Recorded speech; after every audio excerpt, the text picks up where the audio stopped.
So here we are then at Exodus, the children of Israel in the land of Egypt. Mm-hmm. And so, as we see here, the prophecy that Yahweh spoke to Abraham Yes. about his children going into captivity, here's one of the incidents that is going to occur. Yes. And so we can start at Exodus 1 and 7. And it says, and the children of Israel were fruitful and increased abundantly and multiplied and waxed exceeding mighty, and the land was filled with them. Now there arose up a new king over Egypt, which knew not Joseph.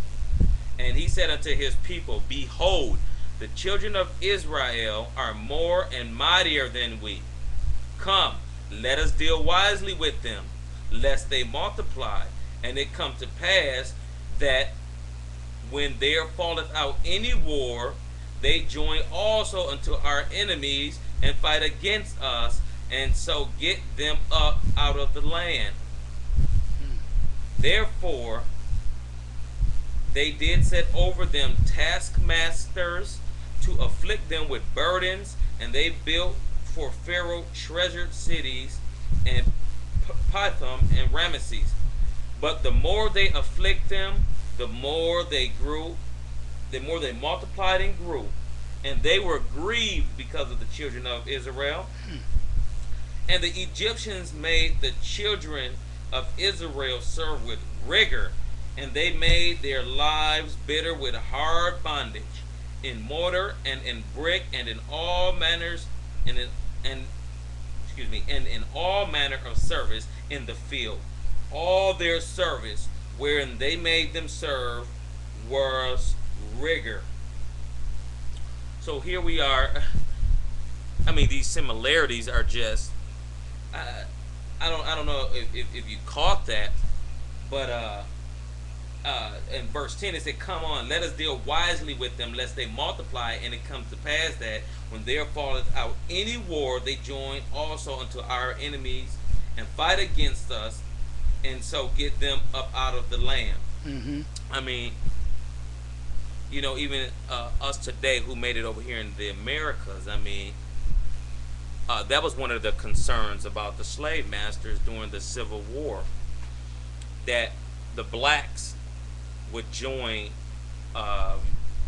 ranks with the North. Right, with the North, and again, fight against them. I mean, the comparisons are 100% striking. Even it said the bond, whatever they did, they made them serve with rigor.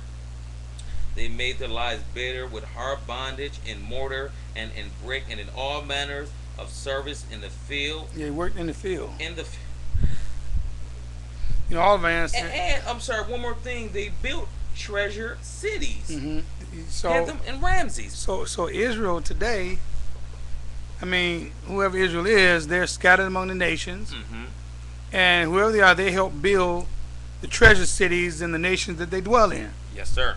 They are the let's say they are the palms and the feet of the nations that they dwell in. They're the hands and the feet. They are the workers. They're the ones who built the nation that made them very, very prosperous. Oh, and by the way, mind you, they didn't get paid for their work either. No, that's called slavery. And their slavery was with rigor. They made them serve with rigor, so they had hard bondage. Hard bondage. That's right. Hard bondage. We've seen those movies, and we've read books about slavery and the cruel bondage that took place. We've read about the Middle Passage that took place, in our fathers' past, when we were carried over in ships. It's estimated over about 100 million people died just getting over here to this land. Just over here, just coming into the Western world, just coming into the Western Hemisphere. We have not talked about our brothers scattered in the Eastern Hemisphere. We haven't even talked about the trans-Saharan slave trade. No. We haven't even started there yet. And so here we find the record of Israel being recorded. Again, we're tracing these people. Now, let's stay on track. There's a track the Father's laying here, right? Right. He has chosen the people from Abraham. Abraham begot Isaac, Yitzhak. Yitzhak begot Yaakov. Yaakov begot the 12 sons of Israel, of which one was sold into Egypt, married an Egyptian woman, had 2 children by her, Ephraim and Manasseh. One name means causing to forget. Other one is to increase in the land of their affliction. Okay? And then we see them now here being sold into captivity. We're here now. Right. Who? The children of Abraham, Yahweh's chosen people. Right. He only got one people he's chosen. Over 202 times in the scripture, or 202 verses in the scriptures. When you look it up, if you type in the sons of the mighty one, in English say the God of Israel, or the God of Jacob, over 202 verses. About 8 verses he's identified himself as the mighty one of Abraham, Isaac, and Jacob. Not once has he identified himself with any other nation but the nation of Israel. Right. So what does that tell us? He's representing only one people. Or only one people represent him. Excuse me, right. And that would be Israel. Right. And so here we see in Exodus chapter 1, and by the way, Exodus, the Hebrew name for this book is titled Shemot, and it means names. Right. Names are very, very important. Yeah. And it's interesting because in this book, they introduce the names of they have the names of the children of Israel, but also another one's name is going to come up. It's going to be introduced again to the people again. Right. And that's going to be the name of our Creator. That's right. Right. Okay. a name that Pharaoh wasn't familiar with, but he soon got familiar. With this book. That's why the book is called Shemot. Okay. These people serve their master. Okay. Under tremendous work conditions. Right. Okay. To the point where, as we continue reading down here, okay, the king is concerned about Israel because they're growing. Again, where's Egypt located?